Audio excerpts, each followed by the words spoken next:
Time for that. That's right. And then we can. Nevada is Ready? Good afternoon. Greetings, everyone. On behalf of the Board of Trustees, it's my pleasure to welcome everyone to the 5th meeting of the ETSU Board of Trustees. Before we move into our formal agenda today, there are a couple of items of interest that I'd like to share with you. First, enrollment. As you recall, this past fall, we increased new student enrollment by 10%, while realizing the highest freshman retention rate in the history of the university. That success has continued this spring. Enrollment at the main campus is up 166 students, and 90% of freshmen have continued from fall to spring, setting the foundation for another successful fall this year. Applications for the fall of 2018 are encouraging, with significant increases in transfer student applications. Second, in terms of student success, we are all aware of the governor's drive to 55 and the initiatives that are related to that goal, like the Tennessee Promise. ETSU has received information from the Tennessee Promise about Tennessee Promise students that enrolled at the university in the fall of 2016 and 17. Today, we will receive a detailed report a little later in the agenda, but it is important to acknowledge the effort required to have enrolled 357 Tennessee Promise students in the fall of 2017. This really demonstrates both a willingness to partner with other institutions and further emphasizes ETSU's commitment to student success. Let's keep up the great work that we're doing. At this time, I'd like to recognize some individuals here with us today. As you know, eyes from not only East Tennessee, but all over the world are looking towards South Korea and the Olympic Games that will conclude this weekend.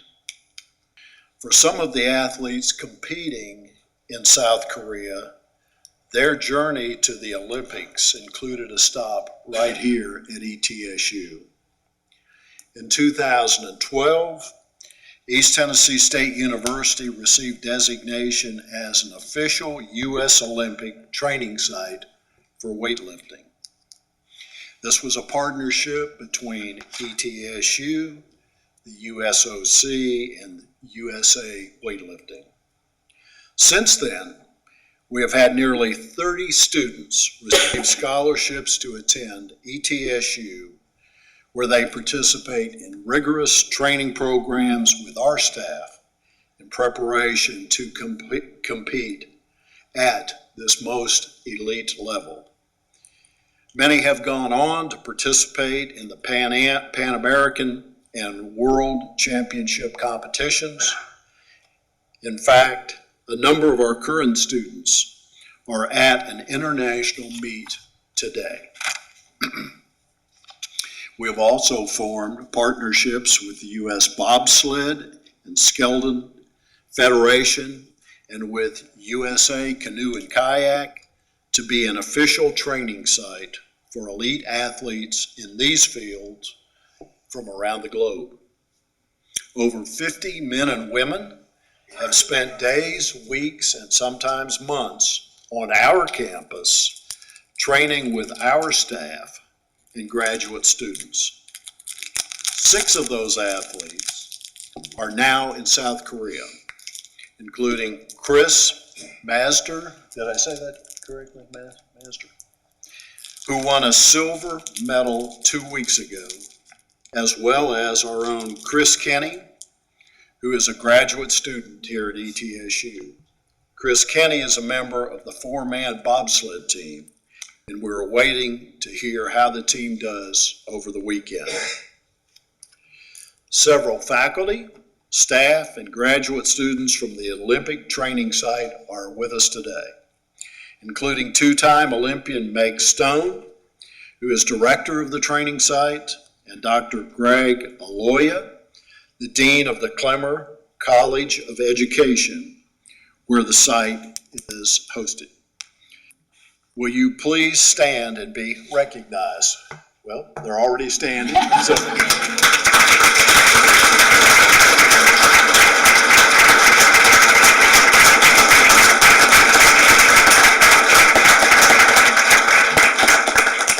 Thank you very much. You make us very proud. I'll now turn to the next item on the agenda and ask Dr. Linville to call the roll. Thank you, Mr. Chairman. Dr. Alsop. Present. Ms. Ayers. Present. Mr. DiCarlo. Mr. Farner. Present. Mr. Golden. Present. Ms. Grisham. Present. Dr. Latimer. Present. Mr. Powell. Present. Mr. Ramsey. Present. Chairman Niswanger. Here. Mr. Chairman, you have a quorum. Thank you. First, I'd like to present an amendment to our meeting agenda today. The Executive Committee of the Board held a specially called telephonic meeting this week to discuss a petition for appeal submitted to the Board. I would now ask for a motion to amend today's agenda to include a report of the Executive Committee and a vote to ratify a decision from the committee. Mr. Chairman, I so moved. Have a second? Second. All in favor? Aye. This agenda item will become item 8 on the agenda after the report from the Audit Committee.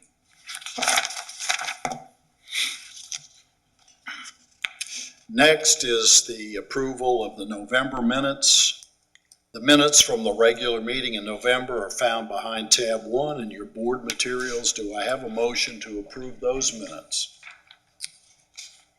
I'll make it. And second. And second, okay. Is there further discussion about the minutes? All in favor of accepting the minutes as written, please signify by saying aye. Aye. Opposed, like sign. The next item is the consent agenda, tab 2. It's noted in your materials in tab 2 of your agenda materials. Several items have been reviewed by our board committees this morning. These items include approval of committee meeting minutes, university policies, and revisions to the university's audit plan. Are there any items on the consent agenda that members would like to pull for consideration by the full board? Seeing none, then do I have a motion for the adoption of the consent agenda? So moved. Do I have a second? Second. Okay. All in favor? Aye. Opposed? Next is the report, will be our report from the Finance and Administration Committee. This morning, the Finance and Administration Committee was convened by Governor Ron Ramsey in Mr. DiCarlo's absence. Governor Ramsey, will you provide us a brief overview of your comments from this morning's meetings? Absolutely. It's an honor to do that in Chairman DeCarlo's absence. We met this morning. There were 3 items in particular that I'd like to present before the board today. First of all, the committee approved the anti-nepotism policy and employment policy. We recommend that the board approve that as a whole. That will be on our consent agenda, or was on our consent agenda, I suppose. And with the second thing, we discussed the salaries and fee increases that will help with the budget process. And BJ reminded us several times that all this is contingent upon the salary and fee increases upon the governor's budget passing that he presented to the legislature on January the 29th. and THEC's binding fee limit, which will be set in May. But we preliminarily looked at these, assuming both of those will happen, contingent upon those happening. And thirdly, we reviewed the quarterly reports of agreements over $250,000. The committee decided that all these purchases appeared to be routine. So with that, I'll submit the report to the full board. Thank you. Next on our agenda is the report from the Academic and Student Affairs Committee. This morning, the Academic and Student Affairs Committee convened with Chairman Dr. Linda Lattimore. Dr. Lattimore, will you provide comments from this morning's meeting? The Academic and Student Affairs Committee had a very full agenda that we voted for just a few minutes ago, the consent agenda that our committee suggested unanimously we bring to the full board. In addition, we had a number of information items ranging from presentations involving quality assurance funding, academic programs, and lastly, we had a very robust discussion on research opportunities in our area that the merger has brought to fruition that we hope to be involved with. In addition, in a couple of minutes, Dr. Bach is going to present one of our action items regarding the tenure appointment professor, and I think he's going to do that after the audit committee report. Okay. Thank you. Now we'll hear from the audit committee, Chairman David Qolt. Thank you, Mr. Chairman. The audit committee met just ahead of the Academic Affairs Committee and had a full agenda. We received, approved the minutes, looked at the audit services that had been rendered since our meeting in November of 2017. Audit plan is on schedule, slight modification that we adopted in the consent agenda. One audit, an investigation of particular interest when you look at the heat map involved an investigation relating to parking services. In the course of the investigation, internal audit discovered that about $1,325 of the collections in parking services had been removed by an attendant entering false data into the tracking system. Commend audit for identifying it, correcting it, and the university for taking prompt action and turning it over to the authorities for additional processing. We also reviewed the recommendation log, looking at past audits and where the university is and correcting, and everything was green and blue, and which is a good thing. And that is my report. Thank you. Next will be a report from the Executive Committee. With the affirmative vote to amend today's agenda, I'd like to now review the most recent meeting of the Executive Committee. The Board of Trustees received an appeal from a tenured faculty member, Dr. David Chapoulyan, who was dismissed by this university June the 8th, 2017. According to policy, the petition for appeal was routed to the Executive Committee of the Board for review. The Executive Committee met on August the 1st, 2017, where the committee met an executive session with acting outside legal counsel from the University of Memphis. After the meeting, the Executive Committee requested additional information from both Dr. Chapoulyan and the university. The Executive Committee convened again on February the 21st, 2018, to discuss the appeal. Upon review of the materials submitted for the appeal, the committee voted that the petition for appeal should be denied. Are there any members of the Executive Committee who would like to provide any additional comments about the appeal? The Executive Committee decided the petition for appeal be denied. As this decision is coming from the committee, a motion and a second is not required by the board. Are there any trustees who wish to abstain from this vote to ratify the committee's decision? Mr. Chairman, I wish to abstain. Thank you, Mr. Elso. I will now call for a voice vote from the trustees on this motion. All those in favor, please say aye. Aye. Any opposed? Thank you. The next item, tenure appointment with the rank of professor in the Department of Educational Leadership and Policy Analysis. This time I'd like to ask Dr. Bert Bach to come to the podium to present a recommendation for a tenure appointment with the rank of professor in the Clemmer College of Education's Department of Educational Leadership and Policy Analysis.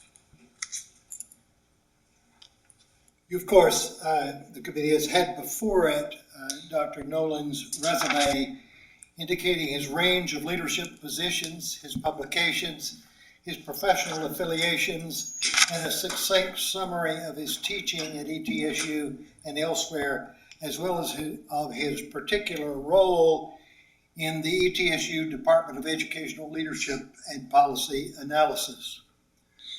To supplement that, I would elaborate on the background of policy and precedent that represent the context for this recommendation that is before you. The ETSU policy on tenure that this board approves stipulates that, quote, recommendations for or against tenure should originate from the department or academic program unit in which the faculty member is assigned, and should include appropriate participation in the recommendation by tenured faculty in the department or academic program unit. The recommendation for Dr. Nolan's tenure emerged from the faculty and academic department. That is, the Department of Educational Leadership and Policy Analysis, in a letter from its chair, Dr. William Flora, who's in the audience this morning. The letter that Dr. Flora wrote was sent to me along with the recommendation from the Dean of the College. Those statements of support make the following points in elaborating on the positive recommendation. They noted a unanimous vote of active department members of the department in support of the recommendation.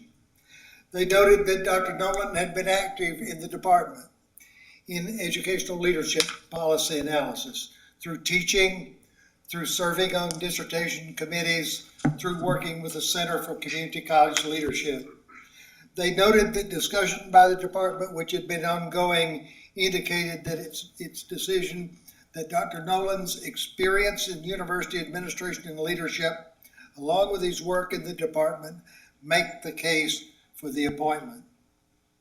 The dean further noticed that Dr. Nolan's statewide, regional, and national visibility in various professional fora would serve the department well in terms of its affiliation with him. Specifically reference, for example, was the president's role as a member of SACS, the SACS COC, his membership on the American Council of Education Board, perhaps the preeminent national board related to our education policy. With respect to policy and precedent, it's relevant to note that the board policy that you had approved enumerates a number of steps relative to teaching, service, and research that candidates for promotion and tenure normally meet. Having said that, the judgment of the faculty in all cases has been given heavy weight with respect to candidates' resume and its worthiness for tenure and rank for which individuals are being recommended. There have been numerous precedents in the past in which the governing board, that is the Tennessee Board of Regents, has awarded tenure when the person being put forward has a distinctively strong resume, has supported the faculty and administration, but has not technically met some of the normal specified expectations in rank and tenure. For example, the most frequent ones, time in rank and time in full-time teaching, are among those that are noted over the years.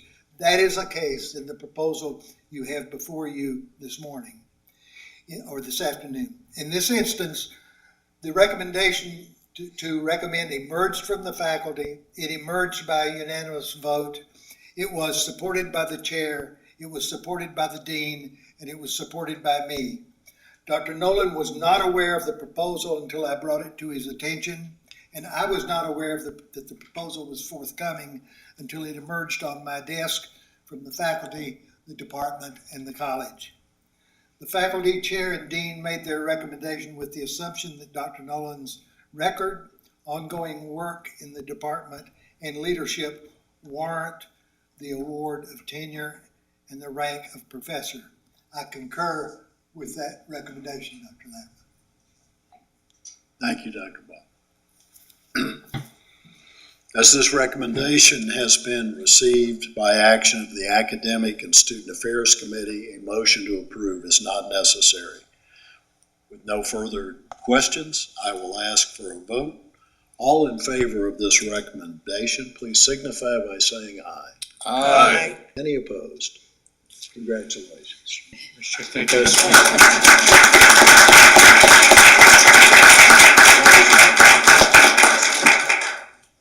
Chairman Niswonger, members of the board, and the faculty of the university, I want to thank you for this honor, because this truly is an honor. Each of us, as we embark upon our graduate career, dream of the day of being elevated to the rank of full professor. And it means a great deal to myself and to my family to have that opportunity and to officially be a member of the faculty community at this institution. To Dr. Florence and the faculty, I look forward to working with you. I know we have a dissertation defense next week, so let's get to work. Okay. The next item is our schedule for future meetings of the Board of Trustees. Tab 4. Mr. Chairman, if I might just provide a brief description of the calendar. Okay. So trustees, as you are aware, you have previously, by your action, set the calendar through the April meeting of this academic year, April 27th of this year. We have proposed the following dates that are listed in your board materials, beginning in September 18 through November of 19, based on the ability to coordinate with other responsibilities of the trustees, and basically are ending on the same Fridays that we have met previously. And so if you have any questions, I'd be happy to answer them. But these appear to be the best dates in terms of the schedule for the board moving forward, Mr. Chairman. Thank you. Do I have a motion for approval of the meeting calendar as presented? So moved. Do I have a second? Second. All those in favor, please say aye. Aye. Opposed, like sign.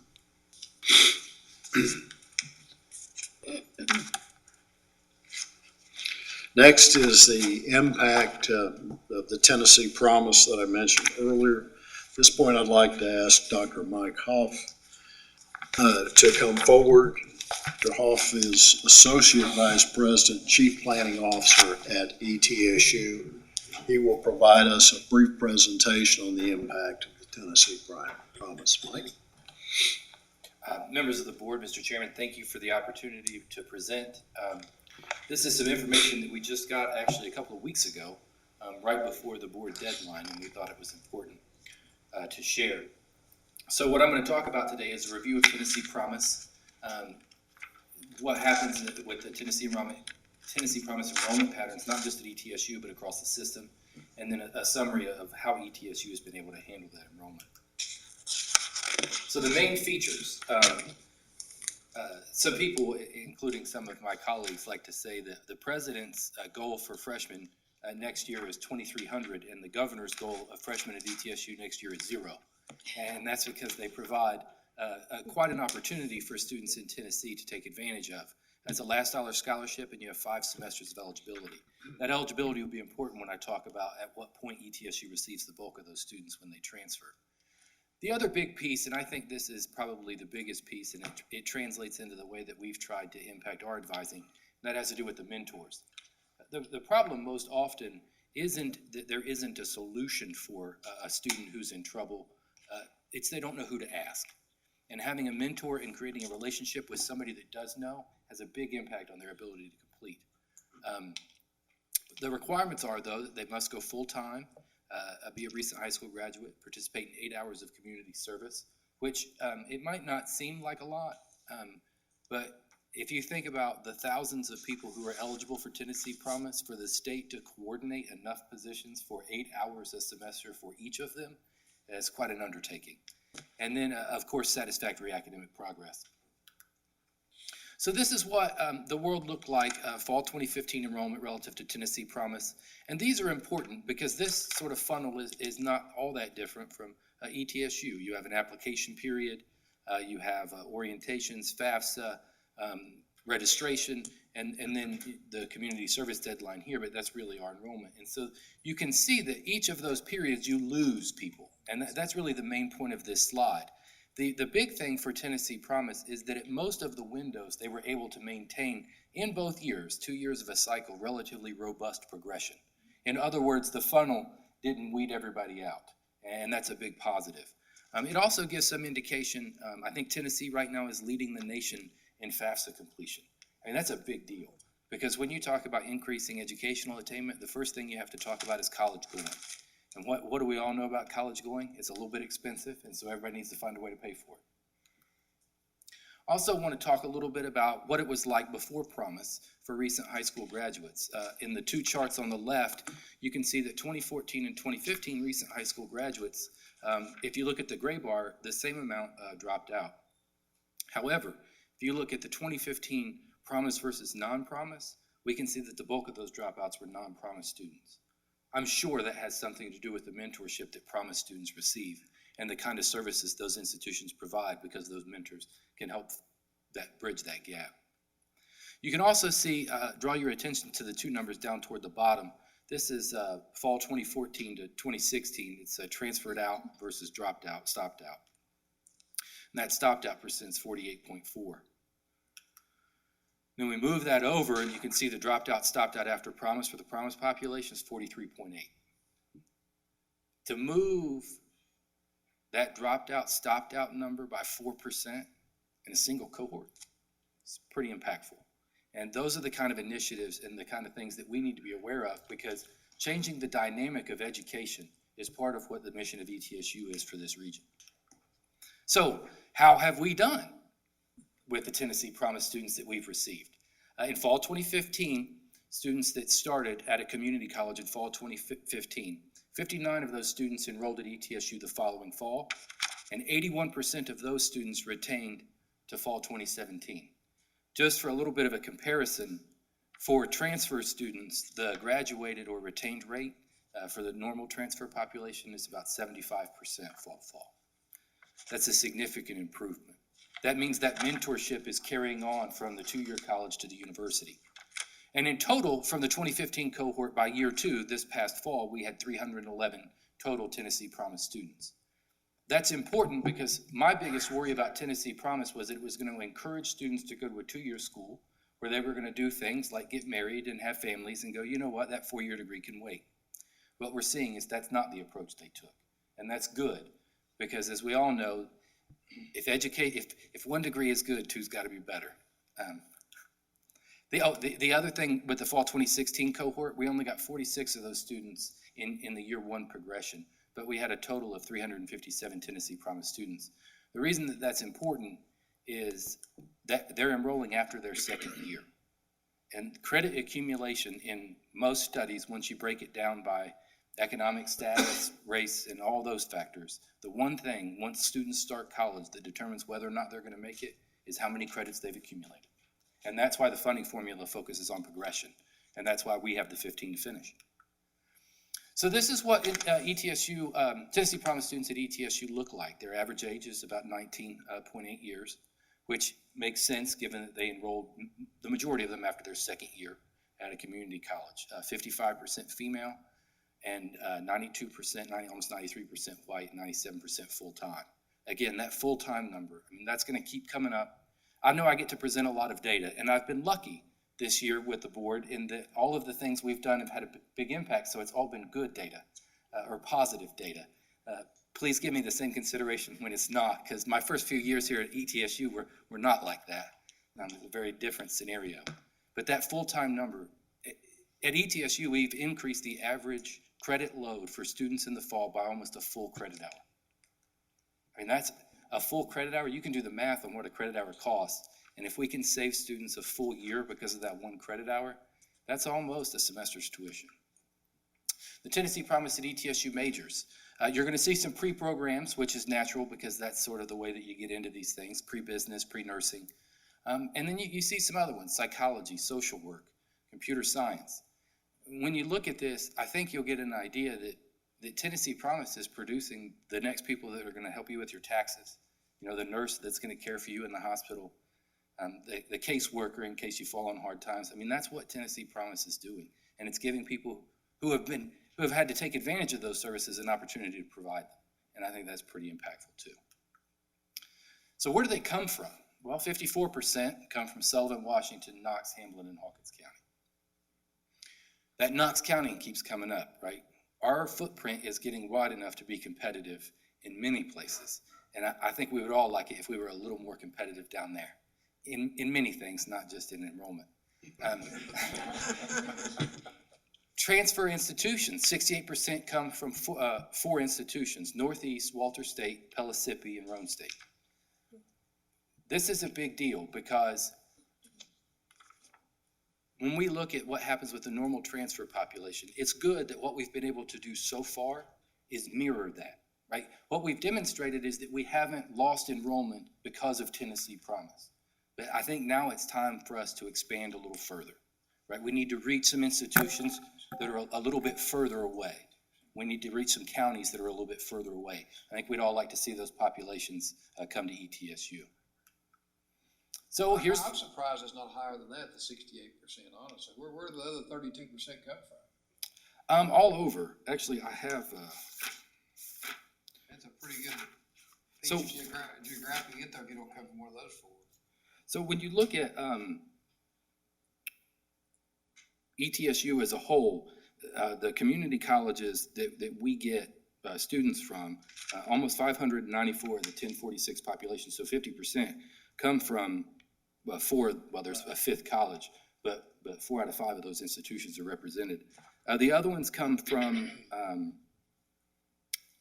bordering states, and then for the Tennessee Promise, it's going to be some of the other institutions sprinkled out. You get one or two, a lot of one-offs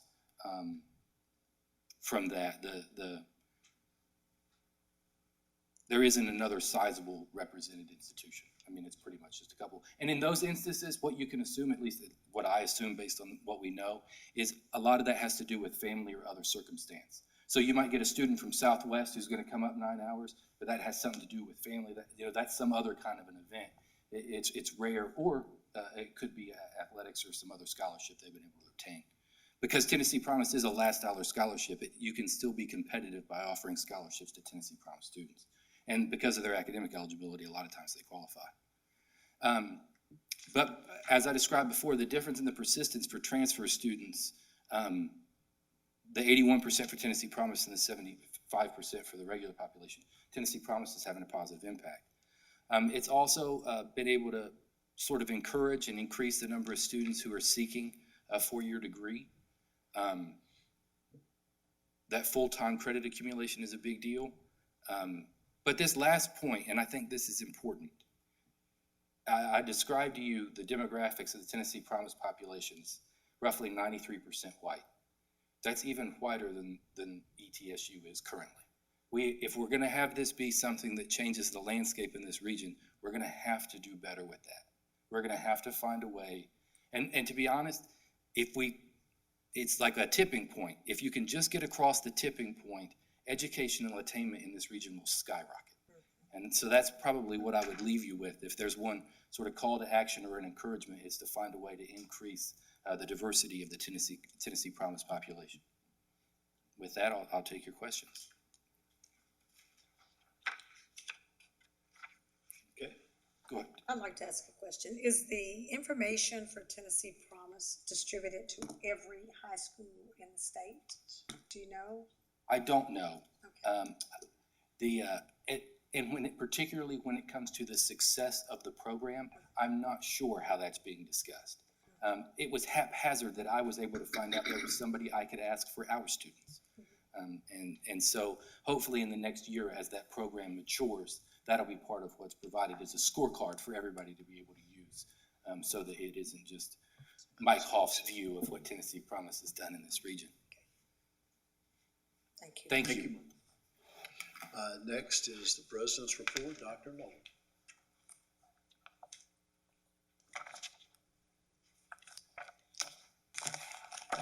Mr. Chair, members of the board, good afternoon.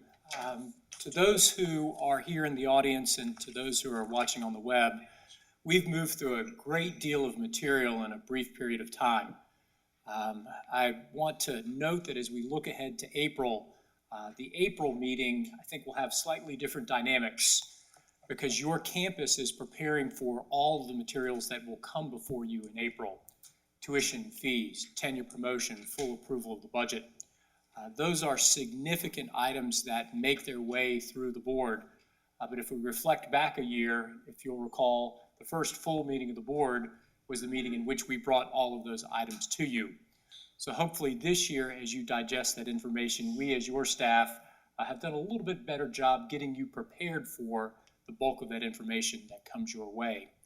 And as we look at things that are moving through campus in preparation, not only for today's meeting, but for that significant meeting that will occur at the tail end of April, there are a lot of things across campus in which we're continuing to work through the fact that we as an institution are moving in a new paradigm with the board, and you as a board are moving in a new paradigm with us. I recognize that as staff, there are some things that we could and should do to help enhance communication, and I welcome your thoughts on ideas or initiatives that could help build communication and engagement among the board with the institution, because ultimately this is your institution. We are all here to ensure that under your leadership, we're able to continue to carry forward the mission of East Tennessee State University.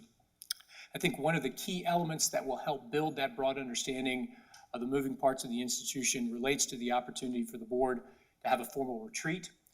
And upon the conclusion of today's meeting, I'll resend to you some dates that we provided a couple of weeks ago with the hope that we can finalize those dates and get that board retreat scheduled. For those who had the chance to attend the Academic and Student Affairs Committee this morning, I think you'll see that we are fortunate to have the members of this Board of Trustees who bring their experiences to bear.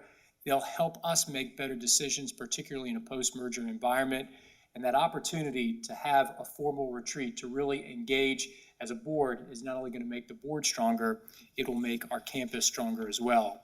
So look for that email from me before the close of business today, and if you all could get back to me at some point next week around those preferred dates, that'll allow us to get those items into sequence. I mentioned a conversation that occurred at the Academic and Student Affairs Committee related to research. At that committee, staff under the leadership of Dr. Bert Bach presented a white paper regarding the structure of research at our university. This is a critical time in the history of ETSU. If you look back at moments in time, in the late 1960s, when we were having conversations about the creation of the Quillen College of Medicine, those conversations changed the future of our university. Those were formative conversations. Fast forward a number of years when we were having conversations about the establishment of the College of Public Health or the Gatton College of Pharmacy, formative conversations that changed the future of this university. And I feel we're at a similar point in time right now. Our timeframes are tight. The work that's occurring around the merger is often moving at a pace that is atypical for what we experience here on our campus, but we are ready to move at that pace. But I also want to recognize that the communication that we discussed in this morning's meeting is in many respects two ways. For those of you who have had the opportunity to see some things at now Ballard, I keep wanting to say Mountain States, but at Ballard, it's a little chaotic. So we're doing our best to try to keep up, but I hope that as you have the opportunity to converse with members of their leadership team or of their board, we could benefit from the chance to sit down with their leadership and really frame a vision together, because the last thing that I want is for our staff to work at a hectic pace to put a plan together and they've moved in a different direction. But we heard the board loud and clear this morning, and we will provide deliverables to you that outline our vision for research.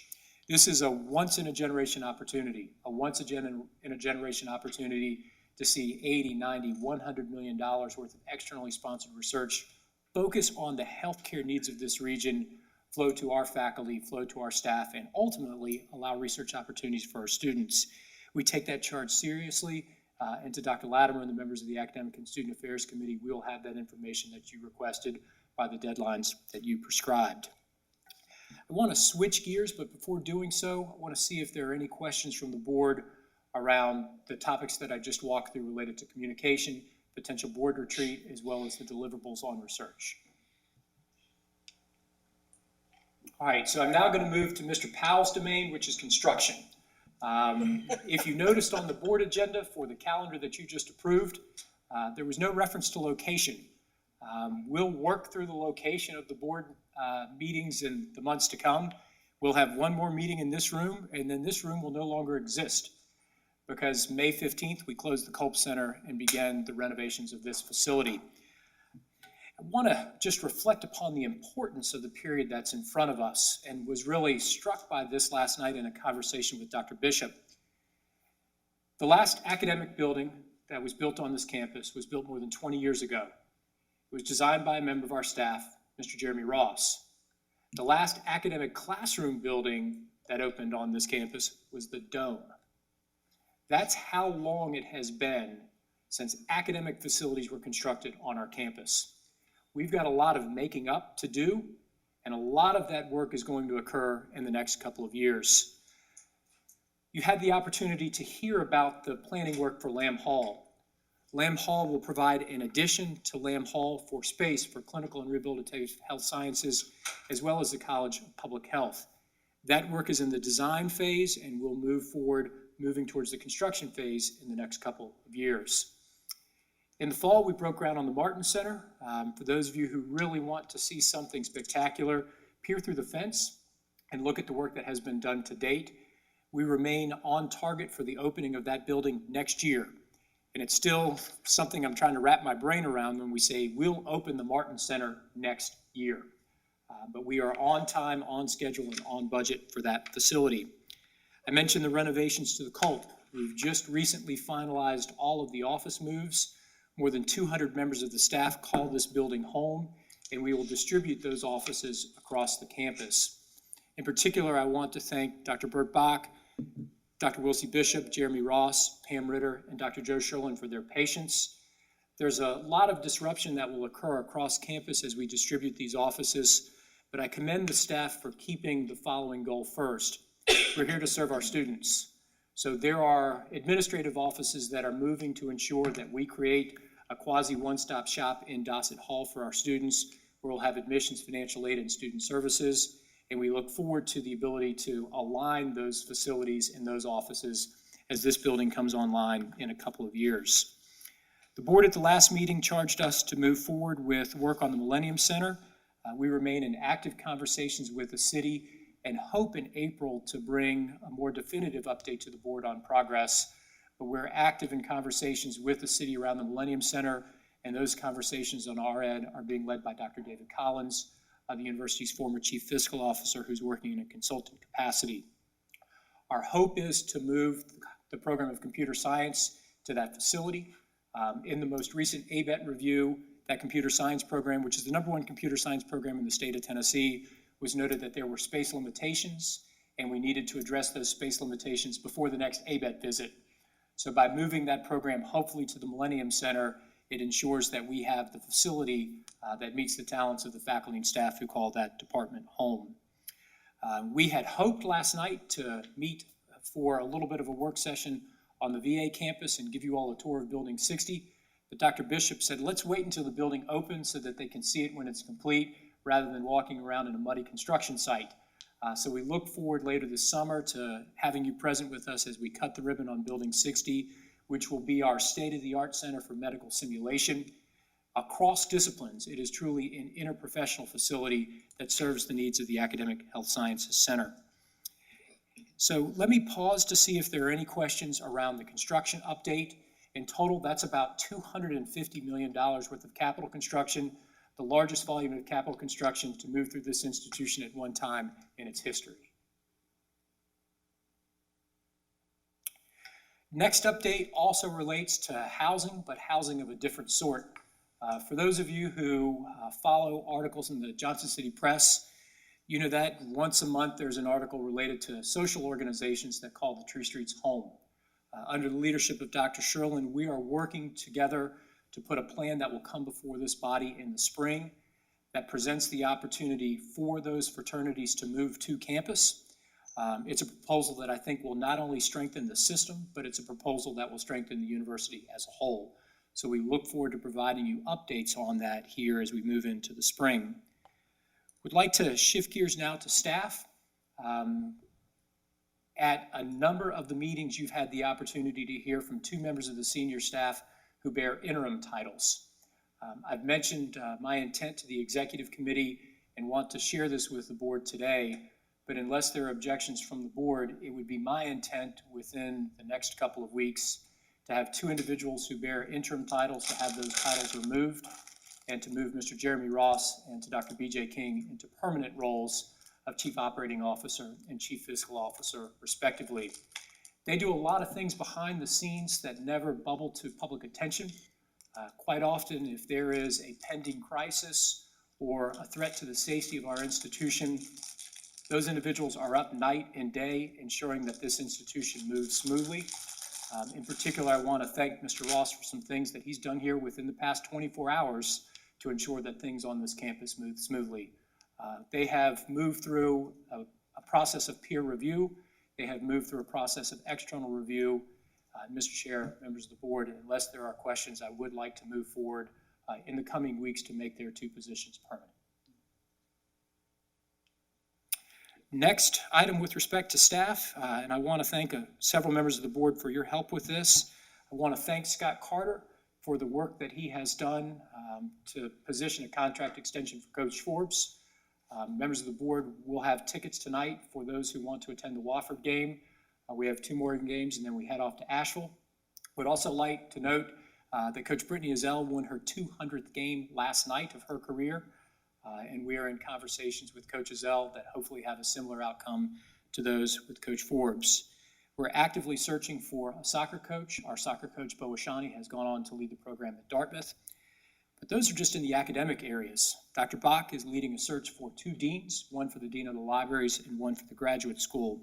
So there's a lot of search activity that occurs on campus that doesn't rise to the public attention of that of a basketball coach, but search activity that is critical for the future of this institution. In our enrollment materials that we provided to you at the last meeting, you saw record graduate enrollment.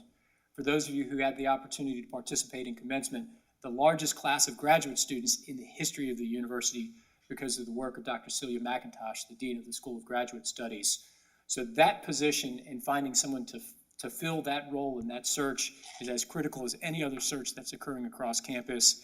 And I just wanted to take a moment to update the board on those two major leadership positions for which we are having an active search. Would also like to update the board on progress towards a task that you gave to me in the fall. You requested that we bring a white paper to you outlining our Title IX plans by the April board meeting. That work is being led by Dr. Richard Sander, who is a faculty member in our Center for Global Sports Leadership, former athletic director.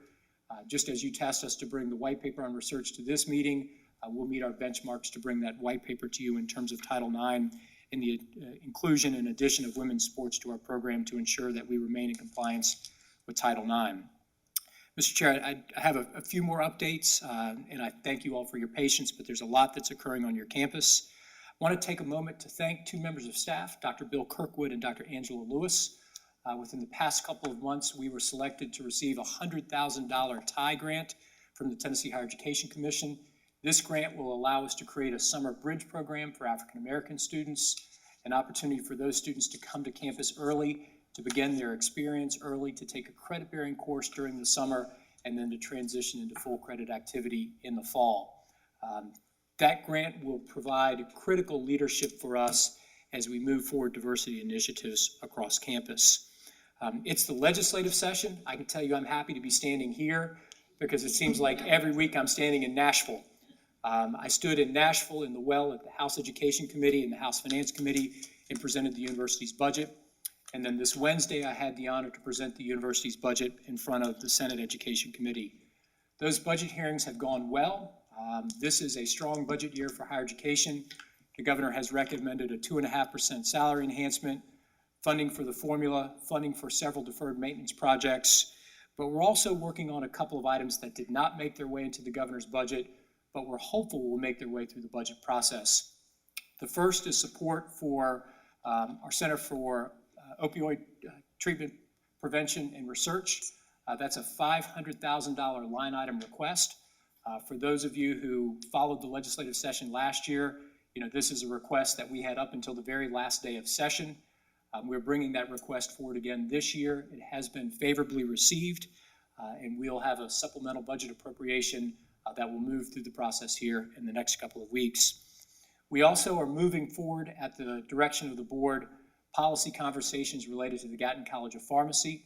As you recall at the last meeting, we walked through the tuition discontinuity between what our students pay to attend the Gatton College of Pharmacy and what out-of-state students now pay to attend the University of Tennessee, about a $10,000 gap. So as a refresh, residents of Alabama pay $10,000 less to go to a UT College of Pharmacy than a Tennessean pays to go to Gatton. I have a hard time explaining that to people, and what we're working through in the General Assembly is the opportunity for a $2.5 million financial aid program deposited at THEC to help equalize that tuition and fee. So that's also moving its way through the legislative process. In terms of legislation, the most significant legislation impacting higher education is a proposal that is being put forward to restructure the University of Tennessee Board of Trustees. That is something for which we are just on the outside looking in. To date, there has not been what I would consider to be disruptive legislation that has been introduced that impacts this institution. There have been some things around tuition transparency, some proposals around dual enrollment. I want to thank Ms. Bridget Baird, who's here with us today. Bridget's a rock star in Nashville. Probably the most popular person in Nashville is Lieutenant Governor Ramsey, but the second most popular person is Bridget.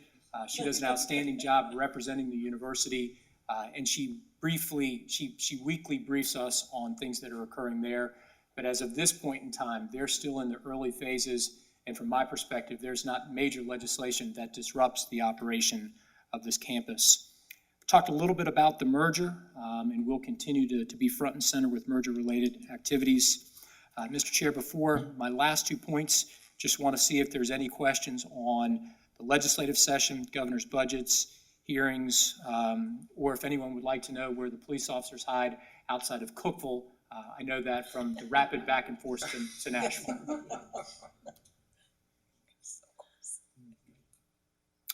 I want to close with 2 small stories that kind of reflect the impact of the university. My wife Donna and I have the honor to host students at Shellbridge for events with frequency. And this week we had a number of students over to the house for dinner. And we had the chance to dialogue with those students about their favorite memories on campus. If they were to come back, what would be the things that would draw them back to campus as alum? And just want to convey the work that you do to help make scholarships available for our students. If it were not for you, the students who were in that room would not have had the opportunity to major in music, would not have had the opportunity to study in Rome, would not have had the opportunity to engage in undergraduate research. But there's nothing more rewarding than seeing a student come through this institution at preview and orientation, to watch them grow and develop and evolve, and then to now see them just a few months away from commencement. As we were talking with students, it was all I could do not to get teary, reflecting upon how much several of the students had grown in a very short period of time. And there are folks in the room who've taken students on study abroad trips that will create opportunities for those students that are going to carry with them for the rest of their life. So we are going to attempt in the board meetings to come to give you that opportunity to dialogue with students, and we have that opportunity this afternoon. So this afternoon, you will have the chance to meet with students from Unicoi County High School who are here because of the support of Trustee Ayers and the work that she has done to open doors of post-secondary opportunities to students from that county. So I hope if your schedule affords that you'll be able to join us and to ask them the questions that Donna and I had the opportunity to ask the students the other night. What do you love about ETSU, and how has ETSU changed the way you view the world. And my close is a story of a faculty member. I cannot thank this body and our faculty enough for the action that was taken that impacts my family. When I started to graduate school a long time ago, it was my dream to be a faculty member. It took me a long time, but I'm finally here. And I thank you for the trust that this body, but more importantly, our faculty has placed in me to be a member of our faculty. But our faculty do magical things. This morning, I had the chance to talk to a faculty member at 8 o'clock in the morning, and I talked to him throughout the morning. This is a faculty member who literally and figuratively is a rock star. He's got hair down to here, he plays the guitar. He's probably one of the most popular faculty members on our campus. He likes to draw attention to himself, but he doesn't like to draw attention to his condition. Dr. Chris Dula is working through recovery from brain cancer, and he's not missed a day of work. And if you'd been in Brown Hall today at 12:30, you would have watched Dr. Dula engage in something that's magical, and that's passing along the gift of learning that was conveyed to him. Dr. Dula stands in front of a class of about 250 students and walks those students through the life of the mind. In between, he tells a lot of funny stories. In between, he probably plays a lot of rock music. But from point A to point B, what Dr. Dula does is he passes along that gift. He cares about his students in ways that I can't convey. And today, he cared about this institution in a way that words can't describe. We have 2,300 people who call this institution home. Those people are what make this place special. Every institution's special, but this place is different because of its people. It's different because our people put people first, and our people believe in the mission of the university. Trustee Ayers said earlier, work quick and sell.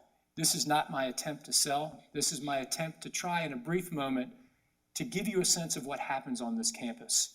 This is a campus that's committed to its mission, improving the quality of life for the people of this region. Some days you see that in big ways, some days you see that in little ways. And today, I just want to say thank you to people who've done some things behind the scenes to ensure that we have the ability to continue to convey that mission forward. So, Mr. Chair, thank you for the opportunity to ramble on a little bit this afternoon, and we'd be happy to address questions about any of the items that I've walked through or anything else that may be of concern for the board. Thank you, Dr. Nolan. I think it's always good to end the meetings with stories that bring us back to really why we're all here, and that's seeing students grow. And you describe wonderful stories for us that brought us to that point. Thank you. Is there other business to come before the board today? Since there's no need for the board to convene an executive session today, the Board of Trustees stands adjourned. Thank you. Wow. 6 minutes.